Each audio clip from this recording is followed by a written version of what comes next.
I'm JD Overton. This is Ty Fitzpatrick. He's on our desktop development team. I'll have to start out by saying I'm kind of wondering about this crowd because everybody's on the side aisles ready to make a quick exit. So we're going to have to really be good at this. So if you can, just those coming in, make room for everybody. Let them into the center aisle so we can all have a seat. So as you know, everything's digital this year as far as the surveys go. Fill out the survey on the line, especially if you liked it. So today's agenda, I have listed here. I'm not going to read off all of these things. So just imagine that Ty and I were sitting with you in your office and we're just covering some things about ArcGIS Pro. So we're going to be sitting down most of the time. We're going to be showing stuff and not necessarily talking about it. So this is probably a picture of us maybe in our younger days, you know. All right, so we're going to get started with a section on resources, self-help. So one of the first places that you can look for help is we have a lot of tutorials built into the help system. I know probably about half of you did an eye roll when I mentioned the help, but I would encourage you to go through the help, these tutorials, if not anything else. Even if you're using it already, just scan through some of these. You don't have to do all the exercises. There's a lot of things in there that you can pick up. There's 15 quick start tutorials in there. Also, you can search out in the help for tips and tricks in there. There's all the keyboard shortcuts are documented, very similar to the way it was in ArtMap. And then lastly, when you are in the help, I would encourage you to put double quotes around items you're searching because it will narrow your results a lot better. So another place that you can go for help in learning about Pro is the learnarcgis.com. And in there, there's a bunch of built-in tutorials that you can refer people to get started on this. You can learn from that as well. And this is really easy to filter. Just pick ArcGIS Pro from the list, and it's only going to show you the things that apply to ArcGIS Pro. So another thing that may not be commonly known is that on our training website, we have a lot of training seminars that have been recorded specifically about Pro and things related to ArcGIS Pro. And again, you can filter that a number of ways to find free resources, tutorials. All of those live training seminars that have been out there are there. If you actually have an online account or on maintenance, there's a lot of 2-hour web courses that are free that you can go through as well.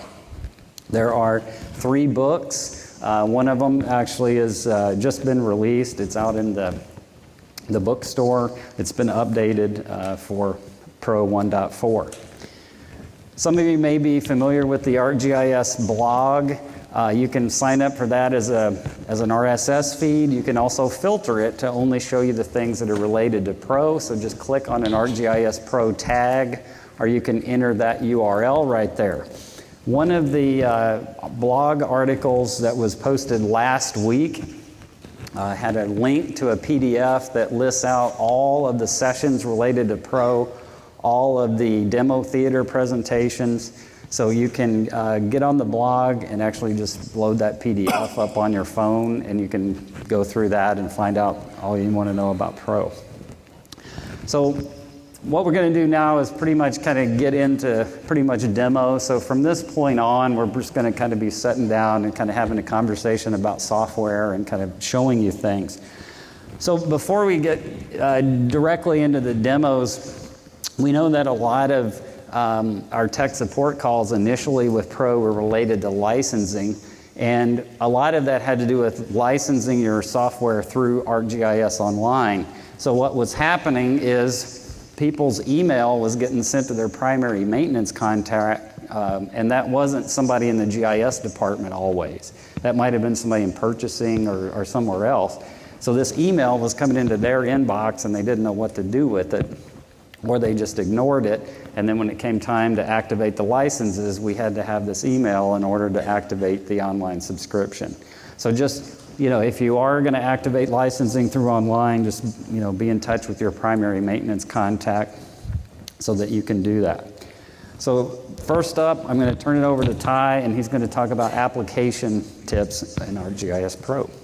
Okay, thanks, JD. So I'm going to go through a few things that may be basic. You probably saw them. Some of you may have seen these already, but I could tell you that I've probably had about a dozen of these asked to me probably today alone. So I've already got, sorry, thanks, JD. So I've already got Pro up. One of the first things you can do, and this is kind of just out of the box Windows, is if you start Pro, you can see all your recent projects up there that you can access right from Windows. I've got a dock down here, so I like to just access them this way. So let's just start up Pro, and I'll just create a brand new project and show you a couple tricks that I like to do for creating new projects. So one, this starts up, basic screen. Something that happens to me, I get a lot of these recent projects stacked up over time. I create a bunch of different projects for a variety of different things. What I like to do is occasionally, if I create something that I didn't really want in the list, I can right-click over that project and remove that guy from the list, and it just disappears. Commonly asked question, how do I change that list of recently added projects? I made something. How do I just get rid of it? So that's nice and easy. First real tip. Second thing is, I'm on the start screen. How do I get to the backstage where I can configure my licenses or my portal or look at some of the options? And it's not always obvious. People say, well, I have to create a project first to do that. And that's not entirely true. You can go down here to the bottom and click About ArcGIS Pro, and it flips you into the backstage. Tons of people ask me that. So that's another key tip there.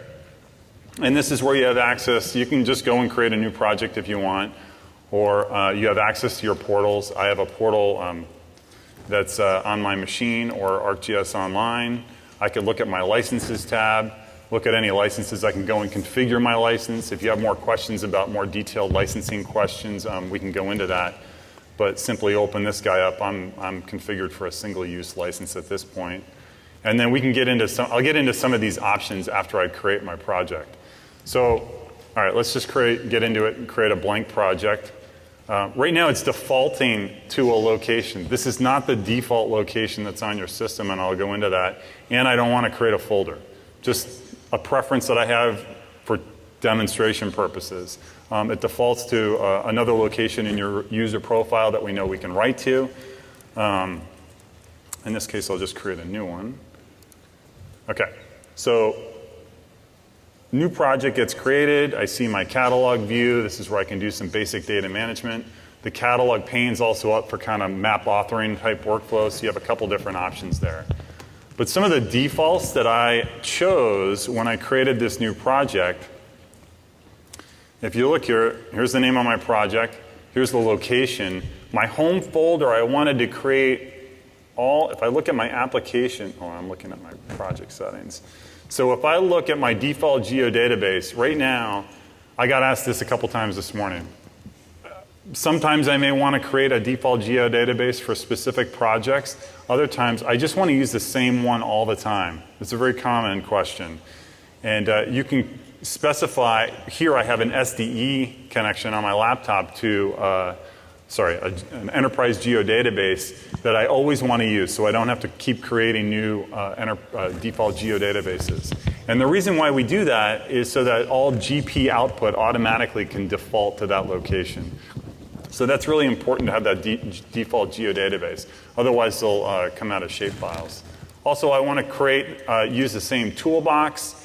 And I want all my projects to default to a location that I typically put my projects. In this particular case, this week, I'm putting them all in this location under UC 2017. So those are some really common things that people ask me all the time. How can I change some of those default settings?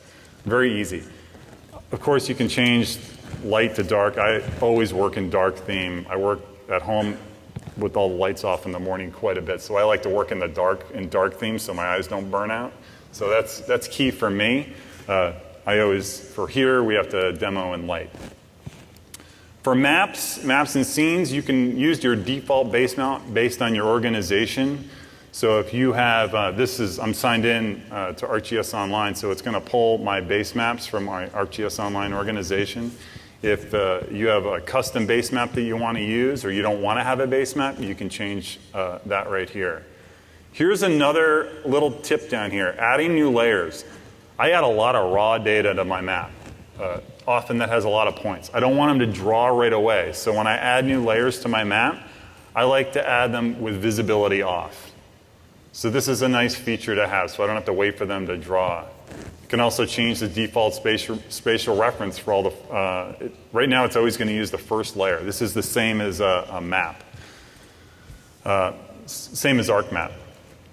So some of the other things, there's navigation. You can go in here and change the mouse wheel, how that operates. If you have selection options, you can go in and check out that.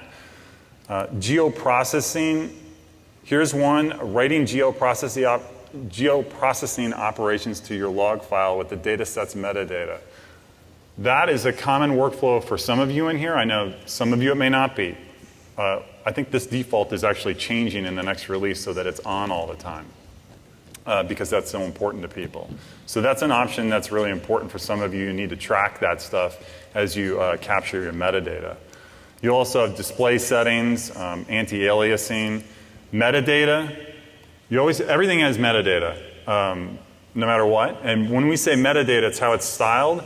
And by default, it's styled as item description or item description, but you can change the way you style your metadata depending upon how your organization likes that. Indexing options. Right now, I'm choosing to not create an index, but you could if you wanted to do that for searching. I think I was just flipping these around. Usually, this is the default to index for searching and so forth. And then the last one that I think I forgot was the help system. This defaults to the online help system, but you can change that if you install the help. You flip that to the help on your computer. So those are some of the key things that I always kind of focus in on the options that actually have a big kind of impact on the way you kind of build projects and work with the application. Okay, and then I talked about portals a little bit. You can add portals, you can remove portals, and so forth. And we talked a little bit about licensing. If we want to come back to that later on, we certainly can. I don't want to dive too much into that. One other, okay, let's see. Adding maps. So importing maps. I get this question all the time. How can I import multiple maps at the same time? Right? Just select multiple maps in the browse dialog. I cannot tell you how many times I've had this asked to me. And then you just import them and they both come in. Right? Very simple. Add multiple maps at once. So now those are just map X's that I had saved out to my file system. They could have both been two MXDs from ArcMap that you import too. So that's another important workflow. This one's probably the biggest one in 2.0. I've gotten this asked several times downstairs already this morning. Is favorites. So I know a lot of you for the first couple of releases complained about having to create connections with every new project that you created. That was frustrating for people. Templates were hopefully going to solve some of that. It didn't really solve it. So favorites are similar to the way, in the way that it's kind of a take on the way we did it in ArcMap and our catalog. But favorites are a way for you to create connections, either folder, server, or database connections, and you put them in a bucket list, and they're saved kind of they're saved in your user profile, and you can pull and use them in any project that you want. Or you can pin them. Like for example, this one's pinned so that it's added to every new project. So if I right click, it says add to new project, or it's added to any new project that I create. So let me create a new folder. Add a folder connection. Okay, so now that I've added a folder connection to my favorites, I'm going to say add it to add it to this project and add it to any new project that I create. Okay, so now that's in here. If I go and create a new project, it's going to be added to that.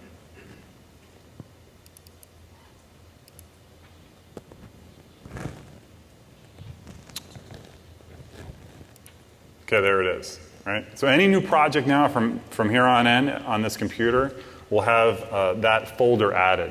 Very helpful for those of you who don't want to keep adding those folder connections.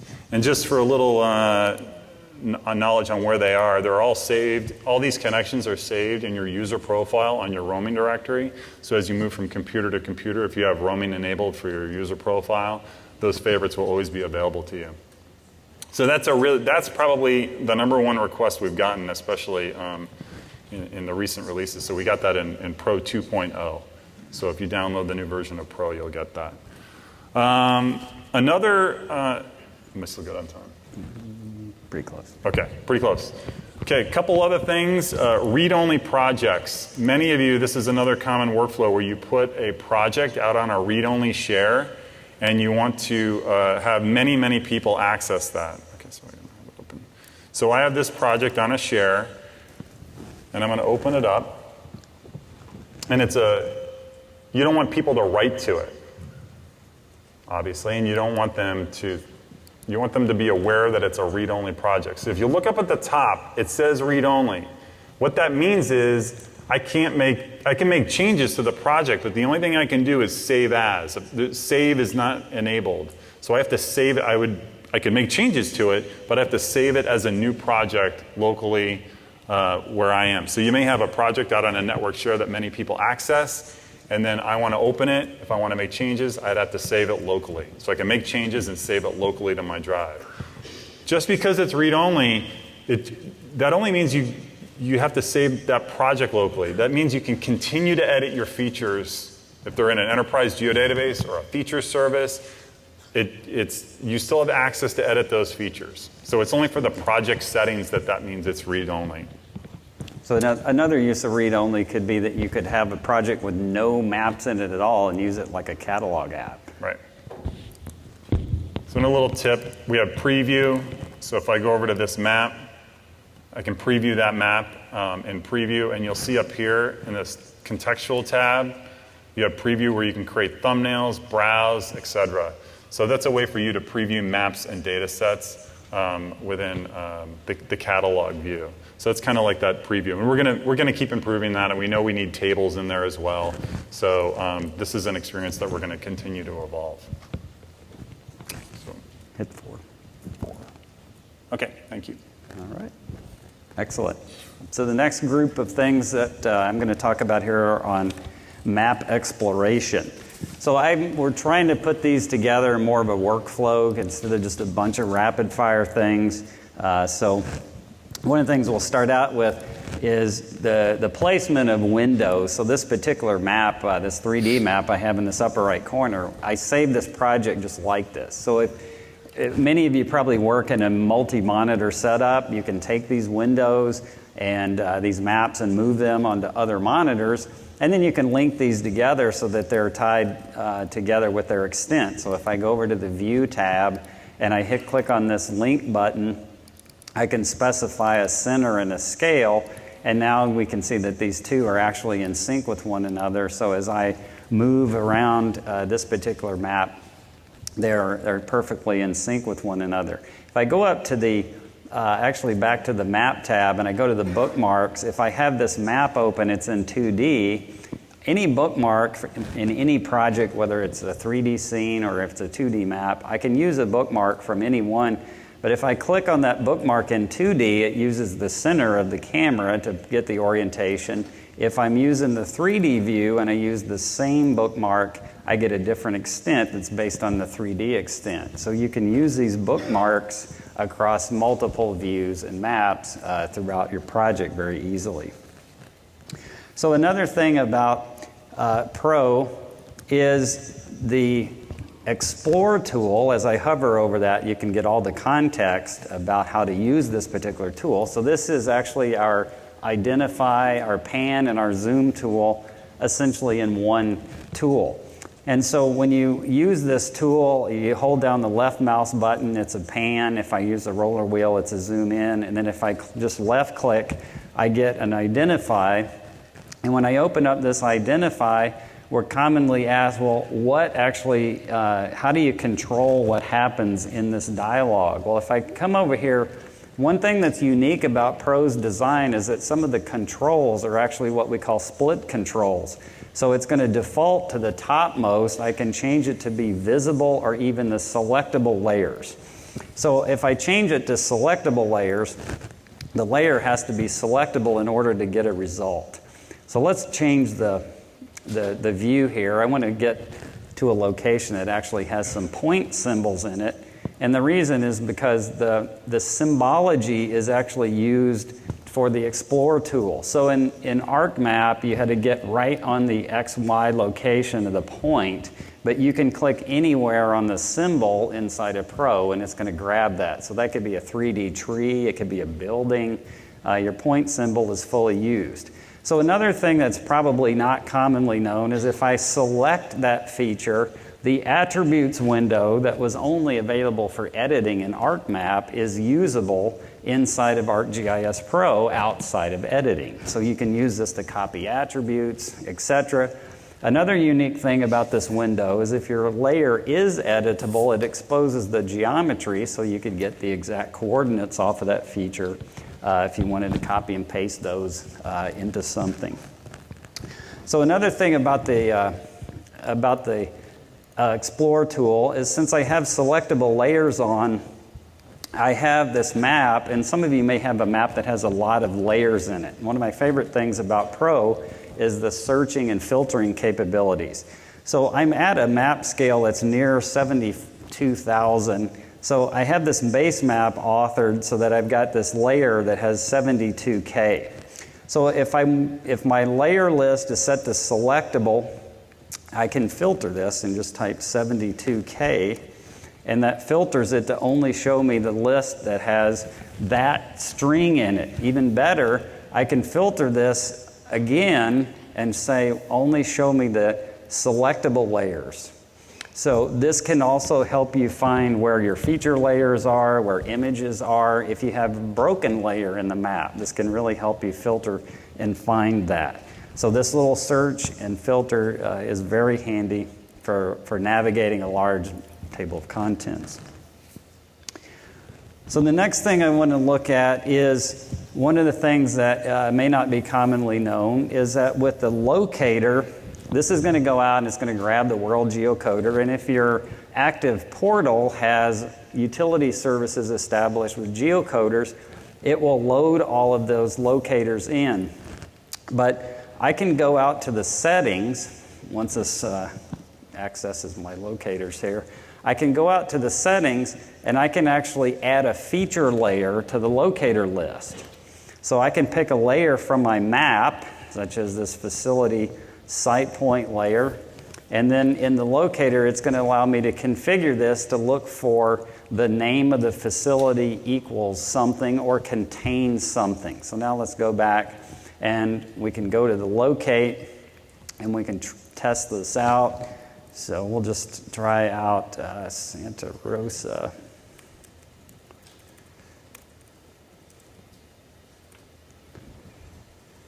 Okay, so there's from the world locator, and here's from my feature layer a point that was returned out of there. So you can add in layers to do searching and geocoding without having to open up the search by attributes dialog, fill in the whole query string and all of that. So this is very handy for navigation of the map. So another thing that's real handy about using the search and filter, I'm going to go over to the Labels tab, and we're going to zoom into a different area that has a lot of labeling classes that are actually turned on. So I'm going to type 4K, and I'm going to filter this because we're at about that map scale. And if I expand this, we can see that we've got these all have labeling turned on. That's what the checkboxes mean in this case. But there's a couple of these that actually have multiple labeling classes within them. So let's say that I want to change the size of these symbols. So if I use a multi-select, the ribbon will respond to anything that can share those same properties. So I step over to the labeling tab. Let's say that I want to just bump up the fonts across the board there. So now I've increased the font size on every single layer that I had labeling selected. So just think about how many different dialogues you would have had to have interacted with in ArcMap in order to make that change.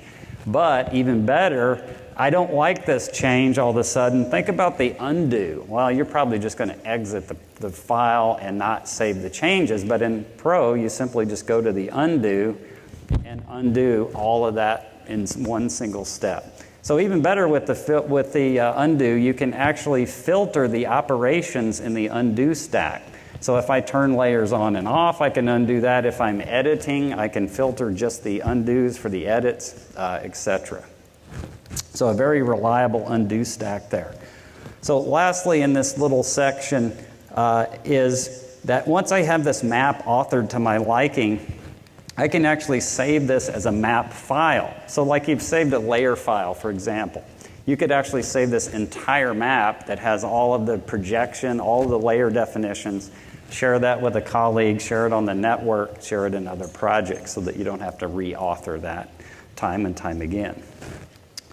So the next area that I'm going to show here, I call this section WYSIWYG, which is what you see is what you get. And so we're going to start out here with a map that has time enabled, probably not anything you haven't seen before. But in this particular one, I can actually save time extents in the bookmarks in Pro. So I have a time extent. And so what we're looking at here is the body composition of fifth graders. And we can see over time that's changing in these schools. But let's say that I really want to target this. So in Pro, I can actually enable a new thing called range. So if I look in the properties on this layer and I go to this range tab, any numeric field that I have, I can actually enable the range slider on that. So if I want to target just the upper 50% of that, I can have the time and range respond together. So I can really target those results. So obviously, you saw in the plenary, they were opening up a chart. So let's take a look at the chart.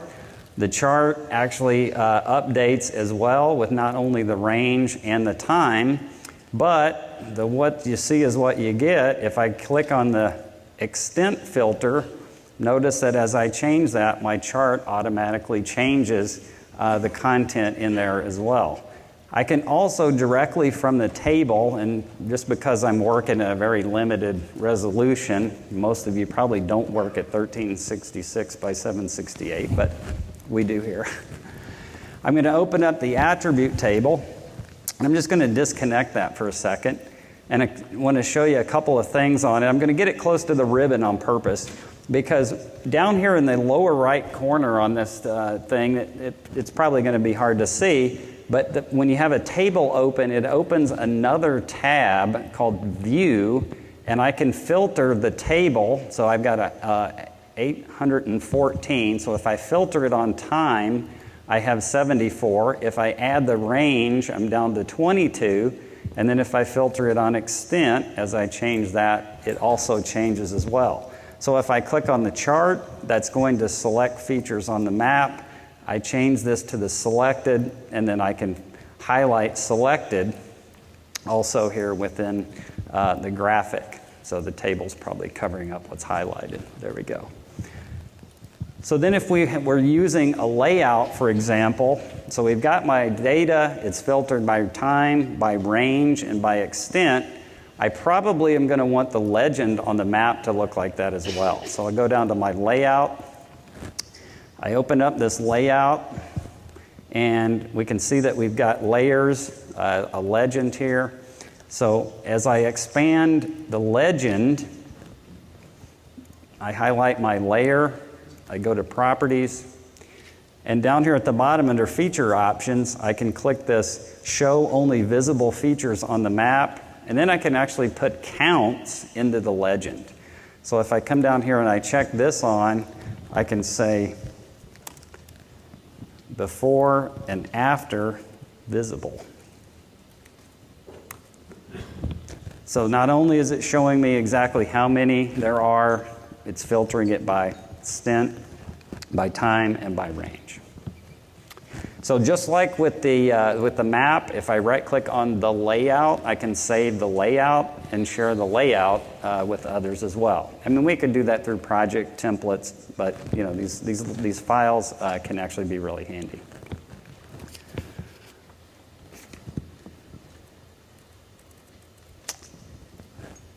Oh, my turn.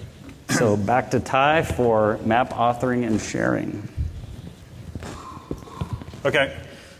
So I'll go through a couple more things here. Like you said, map authoring and sharing. A couple things I forgot in the other, for applications, the application is to add data. I often get these questions, where are these other commands to add data, like add data from path or add an XY event, query layer, et cetera. It's all in this drop down.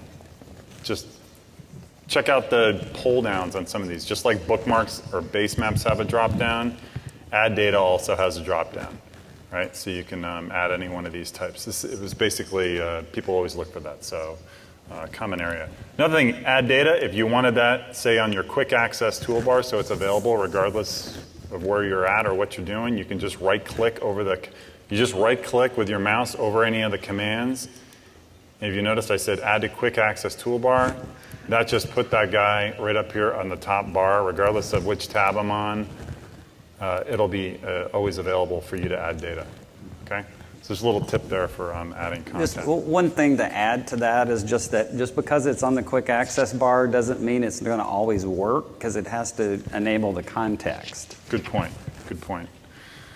Okay, so in terms of map authoring, this is a 3D map. For this particular scenario, it doesn't really matter whether it's 2D or 3D. But these street poles, which are points, or cars, or people, or trees, are all points. And they're symbolized, and I need to get the attribute for rotation and size. And a lot of times people don't know where that is. So if you select the layer, you go up here to Appearance, hit the Symbology tab, you're going to get the Symbology pane. A lot of people forget, they don't notice the little, we call it the little hamburger button, but it's the options. And you say Vary Symbology by Attribute.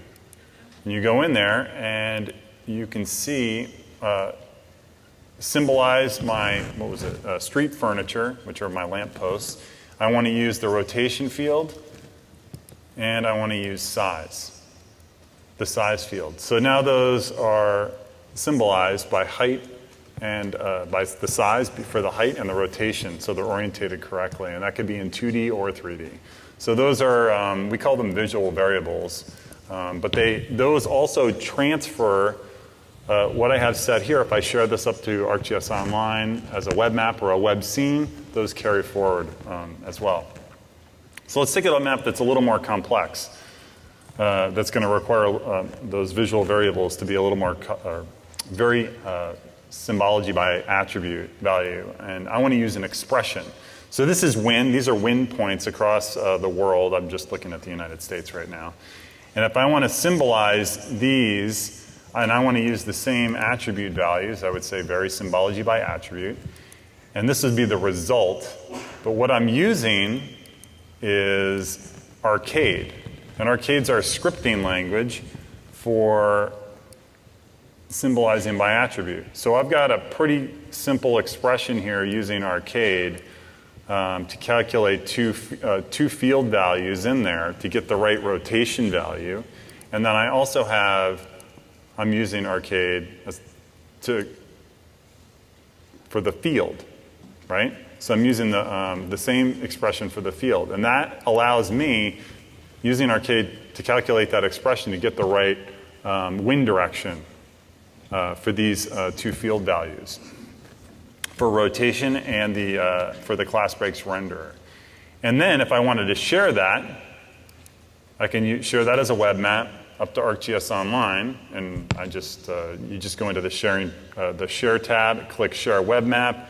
I picked I think I picked Exploratory, Copy Data All Exploratory, and that'll create a feature layer, and the result in ArcGIS Online is the exact same thing. So Arcade is an expression language that can be used across the platform and symbolizes your content. And it can be used in these visual variables or symbolizing by attribute or used in your class breaks renderer to visually represent your data. And it works across the platform. This can also be used with labeling as well. So here's a map, pretty simple street map, and you can see that I have, if I click on one of the fields, you can see that it's all in uppercase, but the fields are actually are proper case. So if I take a look at the label expression for this guy, and I look at the expression here, this is what it would be in VB script. Right, it's quite a bit. But if I use that same expression in using Arcade, it's quite a bit simpler to change that proper case. So with this, with a simple little Arcade expression, I can do the exact same thing. And again, because it's Arcade, it's going to travel across the platform, right? So that, again, that's changing this name value of the street that's all in uppercase to be proper case. So just the first letter of each word is uppercase. So that's another a little tip there. For Arcade's a pretty powerful way of using it to author your maps for labeling, symbology, attributes for rotation, transparency, etc. So I encourage you to look at that. More, obviously, there's other sessions that have devoted a whole hour towards map authoring and Arcade as well. So I encourage you, if you're interested in that, to go look at those. One thing, another important one is, okay, so SVG symbols, if you wanted to import them, another easy way to do that would be to right-click, I select the symbol, then I go into my Symbology pane, and I go into the Layer tab, and I go, let's see, it's a shape marker, and I want to go import my SVG symbol, my vector marker symbol. I bring that in. It's gray. I'm going to make it red. And there is importing SVGs, SVG marker symbols into Pro. So that's nice and easy. One last tip here in map authoring. Let's go back to that wind map. So if I right-click, a lot of times color is, you want to use, if you generate a color and you want to use it in several places, whether it be for labels or your title or your symbology, you want to figure out how to get that transferred around. So this yellow, for example, I want to use this for my labels and I want to use it for a title. I want to use it in various other places. So if I right-click on that and go under Color Properties, I can save this color to a style. If I name it Demo, we'll just call it Demo. And I'll say Save. Now when I right-click over it, you'll see that yellow color called Demo. And now I can use it in multiple places. So under my labels, you can see that it's available over here. So now that color is available wherever that color palette is used in Pro. So that's a great way to transfer your color across multiple aspects of whatever you're doing. So those are a few tricks with map authoring and sharing. And I encourage you to investigate more. If you have more questions about map authoring, go to that specific tips and trick session as well. Go for it. 4? Mm-hmm. So a great place to learn about Arcade, developers.arcgis.com/arcade. It's got a great reference in there. It's got all kinds of samples. So, and it's even got a place where you can type the expressions in yourself and try them out. So a great place to learn about Arcade is there. So the next section I'm going to talk about briefly is data management and editing tips. So I have Pro open here in the catalog view, and I have my databases expanded. So we're going to first see that I have an enterprise database connection, and then just double clicking on that, I start to see feature data sets, feature classes, tables as you would normally start to see. And then as you further drill down, I actually have a preview option, and if I click on preview, I get a view of the data, and one of the decisions that was made is that we're going to give you a reference map in the background. I can't tell you how many times I opened up a preview in Art Catalog and had no idea where I was, where the data set lived, or anything. So we give you a base map that you can look at. So if you're one of those people that are really annoyed by a base map, just come over to the preview tab and simply turn that off, and you're back to being lost once again like you were before you had that. So if I do like other base maps as an option, I can compare that. So I want to just quickly view this in comparison to some imagery that are my image base map, or compared to others. So that's a very easy way to navigate that. So when I want to start changing the schema of this, or I want to manage the schema of this, I simply right-click on this and go to my Design tab, and here I can work with the domains, the fields, or the subtypes, and I'm just going to go to Fields. And one of the things, I mentioned earlier what I liked about searching, so if I'm looking for a particular group of fields or a field, I can easily filter that and not have to, scroll and scroll and scroll if it's a large feature class. So my goal here is I want to add a couple of new fields to this feature class. So I'm going to highlight a couple of existing ones that have almost the exact same structure. Notice I have 2 selected. It could be more than 2, and I do copy, and I simply do paste. And not only did it keep the structure, it also gave me the domain that was attached to the previous one, and I simply can come in and just make a couple of simple changes. So this is going to be a county route versus a federal route. And so that quick, I could add these 2 fields to this feature class. So another common question is about renaming. I'll just leave that, whatever. I can come into an existing field and I can rename a field as well. If I own that feature class and I save these changes, the 2 fields would be added. The field that I just renamed would physically be renamed in the database. So those are some just simple things with data management inside of Pro. So now let's move on to some editing things. So some of you may work in built environments, and we introduced this thing called the editing grid, which is actually pretty cool. So I turn on this grid, and you immediately start to see this gray pattern over the screen. So if I needed to start updating some data, so let's say that I had some data that was captured at one time frame, I got new imagery that's better, I need to realign some of these features. So I can use the editing grid to actually specify exactly where I want that. I can just place that right on the corner of that building. I can come to the other side and I can rotate that. And so now when I want to start editing, I can select the feature, just right-click on this feature. Let's make sure I got the right tool, select, let's say vertices.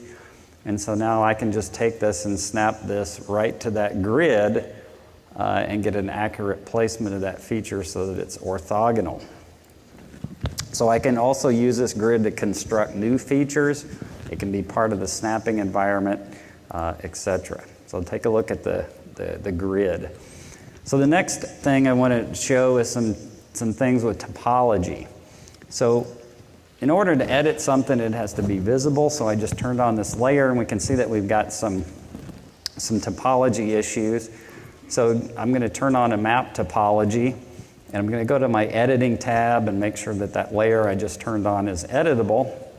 If I go to my tools palette, I don't have any tools here that I can work with, so I can go to more tools, and then if this becomes my favorite tool, I'll just add it to the tools gallery.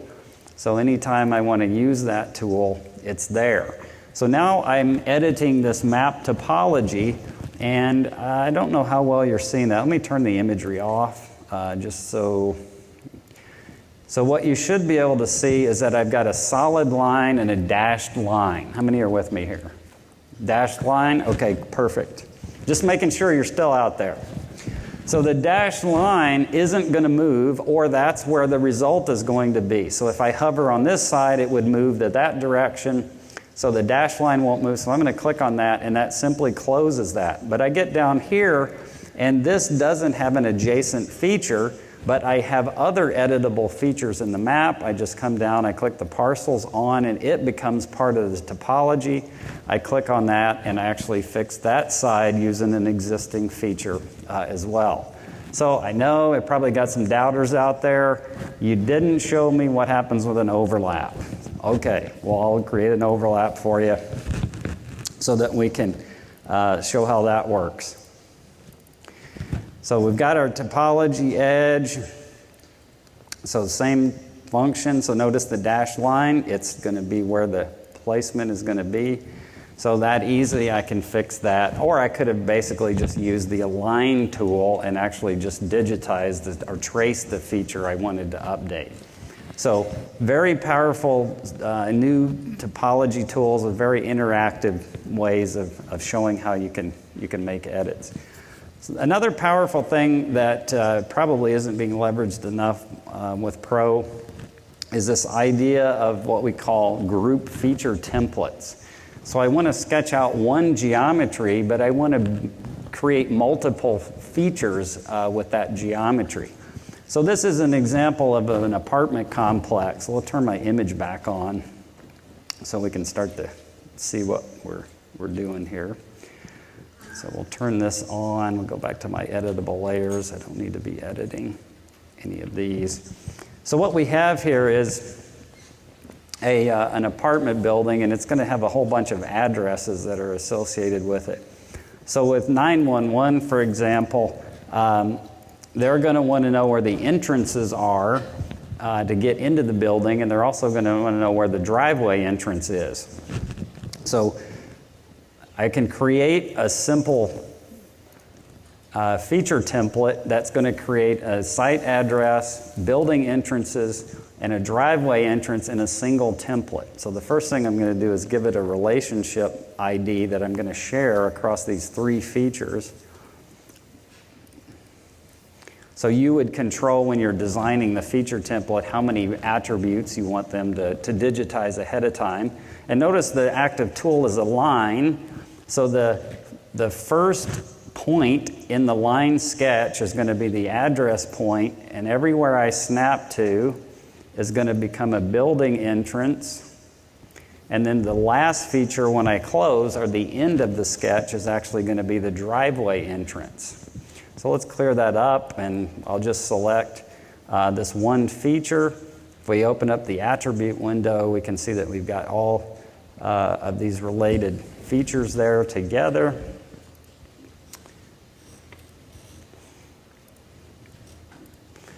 Okay, so I probably didn't get the ID right, but the geometries actually are all there. So if you had a case where you're digitizing maybe municipal boundaries, I want to digitize a line for cartographic reasons and then store the polygon for the physical feature, you could use these group feature templates. So how you construct these is you start with a constructor, so what kind of geometry, and then you add the builders. So add a site address, point at beginning of line, building entrance at every vertex except the start and end, and then a driveway entrance at the end of the line.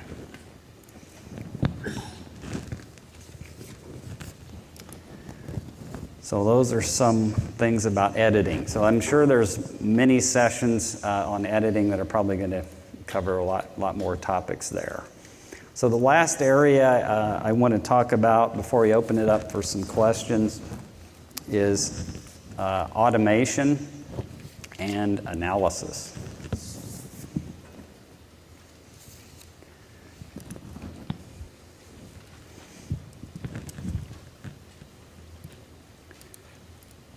So just like with the editing toolbar, we have this analysis gallery, and it comes with a preset set of tools.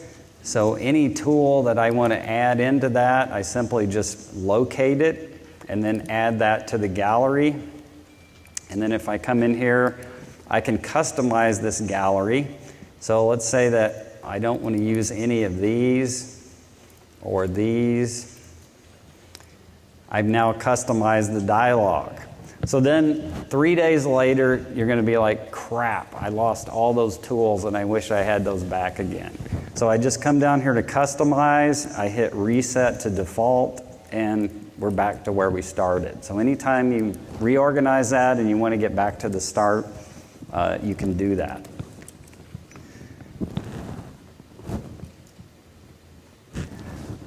So how many of you guys use Model Builder? Okay, excellent. So I'm going to open up a model that has been created and show you a couple of new things that you may not be aware of that you can do in Pro. So you might see these little yellow boxes around these things, and these are groups that you can use to create logical, sections of your model together. So once that's grouped together, I can minimize this so that it condenses down to a simple little thing. Also, if I highlight these guys, I have locks on them. So when these are locked and I use auto layout, those don't get affected by auto layout. And then if I make a change that I don't like, we're always back to our undo, and then I can get my model back exactly the way it was when I started. So using these groups, you may find very useful to start making your models easier to read and construct a little bit better in a more usable fashion. So just look for the locks and the grouping mechanisms when you're authoring models. So another common area is, what happened to my geoprocessing results? Well, we have a geoprocessing history. So I can use this for a couple of things. One, just to find the processing that I have done. I can always open this back up and see what the inputs were.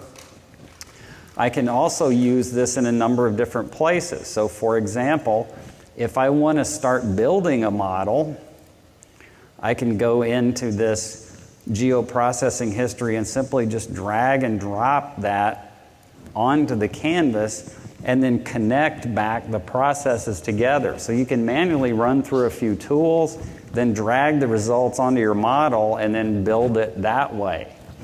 So I'm an old command line guy. Any guys do old command line ArcInfo? Excellent. So I would encourage you to check out the Python window. And in the Python window from the geoprocessing results, you notice I've got inner code here. If I take that result and I drag and drop that there, I get the entire syntax of that command and what the inputs were. So if my map is active, I can also, after I drop that, I can change the result, just hit enter, and boom, there's that command. It's executed, and you can actually behind it see the results that were updated. So some other things that we can do, besides just running geoprocessing stuff in the ArcPy window, is we have this whole series of ArcPy mapping functions. Anybody done mapping functions in ArtMap? Okay, so very few of you.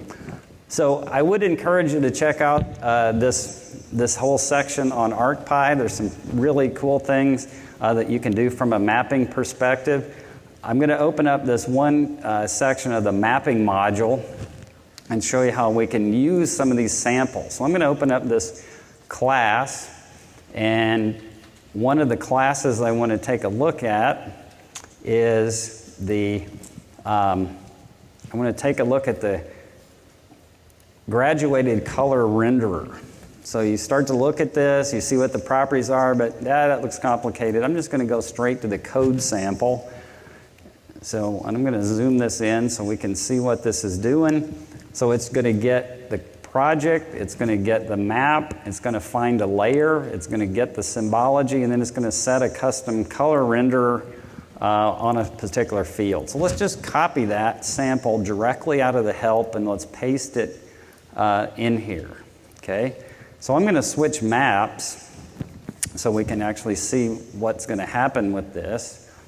Okay, so I'm going to come over here, and so the map name is Assessment Analytics, so I'm going to change the name of the map. I'm simply just copy and pasting directly out of the table of contents. I want to update this layer right here.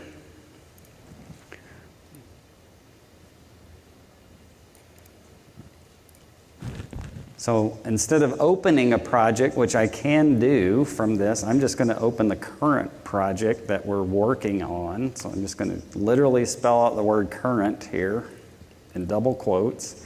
That's going to get the current project. It's going to check this layer. Does it have a simple render? Yes. Then change it to be a graduated color ramp. So I'm going to change this here to be a different value. And then I'm going to change the classes to be 5. And then I'm just going to take the cyan to color purple. The colons with the 0 just means the first instance of that. So if I had 5 layers in the map with the same name, it would just get the first one. So all this is going to do, it's going to find the parcel layer, set a renderer, and apply it to the map.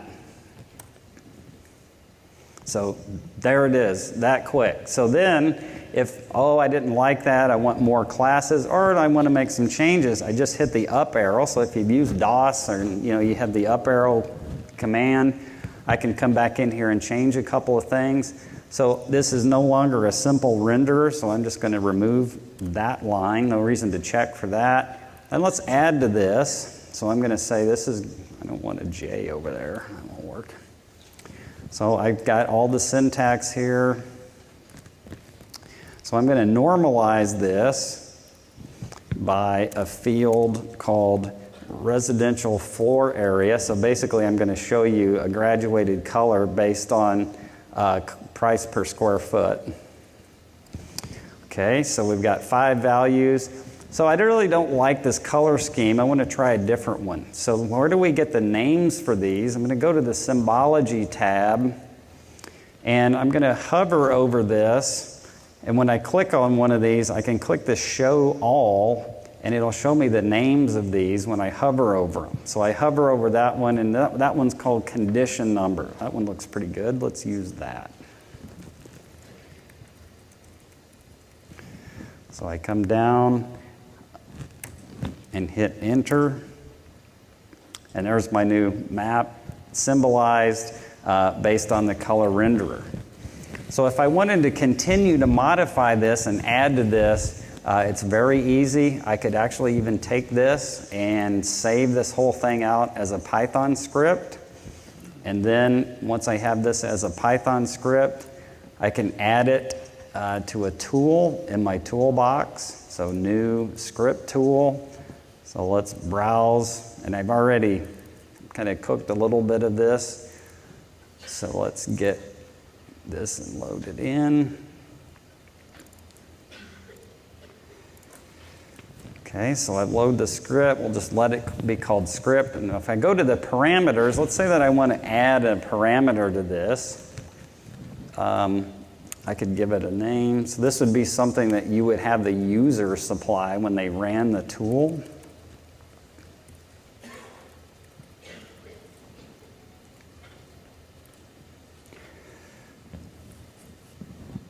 So category, environment, filter. Okay, that looks good. Hit OK. So now that has been added. So if I wanted to add that to my analysis gallery so that it was always there, I could do that. So let's open this up and let's see what this does. So this is going to find a specific value in the table. So it's basically setting a definition query, get the current project, do exactly everything I showed you, but it's also going to find a few more layers in the map and apply the exact same definition query to those. So let's run my GP tool. This may actually not work, but let's run it anyway. It should just ignore that. There we go. So pretty easy to automate using the command line, test, get your code figured out. You can add them to toolboxes, make them tools, and then I could share this tool with others in the organization.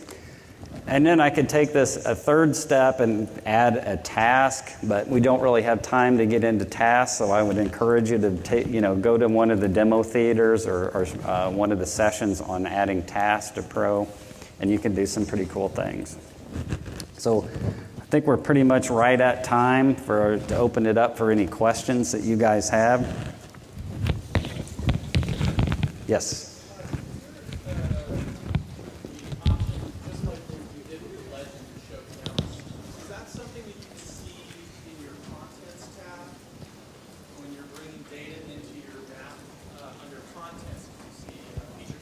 Okay, so the question was, you can show me counts on the legend in the layout. Can you show me those in the table of contents?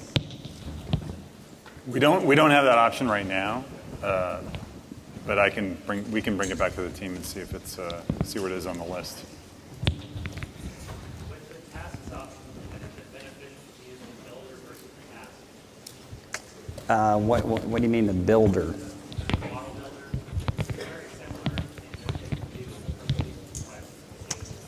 The question is, when would I use Model Builder versus a task? I think a lot of that has to do with the amount of user input required. So a model, you start, it runs till it finishes. But a task, you can change the inputs as you go. So there'd be a lot of variables in between. Yes? Sorry, I already covered this. Is there a way to copy and paste labeling parameters between layers?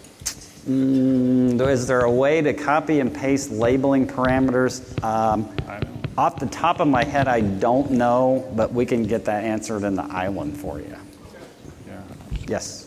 Can you infer map topology information for editing purposes from base maps? Can you infer topology from base map? Probably not, because they're raster. Most of the base maps aren't. The vector tiles, I don't think so. Yeah, I don't think so.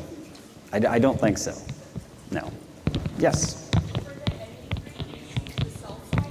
Absolutely. You can reconfigure the editing grid all kinds of different ways. It's like a spacing in there. There we go. Yes?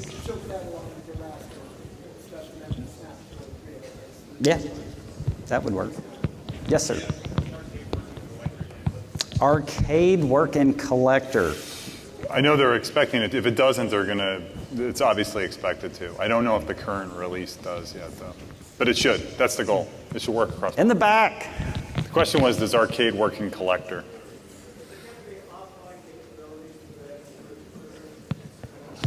Is there going to be offline capabilities with Arc Pro? Yeah, good question.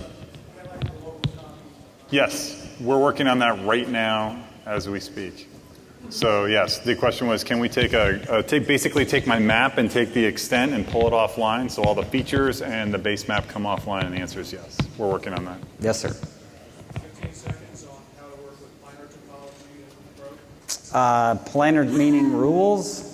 Map, you had to create a feature data set and then define planar topology. And that's the same way. Yeah, exactly. How do you define planar topology? Yes, you create rules. There's actually a new experience for the error inspector that has built-in views and zoom to errors, and it's a different management experience, but it's fully in there. Yes, he's been. Is there a way to reselect highlighted in the attribute table? Reselect highlighted. No. Okay. I'm not sure. There might be a way to do it, but I'm not sure. So we can highlight selected, but I think he's asking about going the next step, right? Yeah. Okay. I don't think so. Just to go back on your offline question, that's going to come in 2.1, not 2.0. So it's going to come out in the fall. I'm sorry, I didn't hear that. I think he asked if it was going to keep DBMS connectivity. DBMS connectivity? Is that what you asked? If it works with an enterprise geodatabase? Just let's just take this offline Yeah, afterwards. we'll come up afterwards. Yes. Are you going to have a way to see the path in the catalog view of the folder? Because sometimes you have files that are named exactly the same but a different path. And the question was, can I see the path of a file in the catalog view? And yes, if you look up in the breadcrumb, you can see the path. It's up at the top. And then we're also going to have, in 2.1, we'll be able to, hopefully in 2.1, we'll be able to copy and paste the path of any particular item. Hopefully. Okay, a couple more. Yes. Attribute Assistant, In development. it's in development. I think Yeah. the first release of that's going to be in the fall, 2.1, with 10.6 enterprise. One more. Yes, sir. Since you still have this open with the grid, what are you actually snapping to? Snapping to the grid cell or the vertices around? Well, it honors all the snapping agents. So it could be midpoint of the grid, it could be the edge of the grid, it could be the intersection of the grid. All right, well, thank you guys. Hopefully simple license.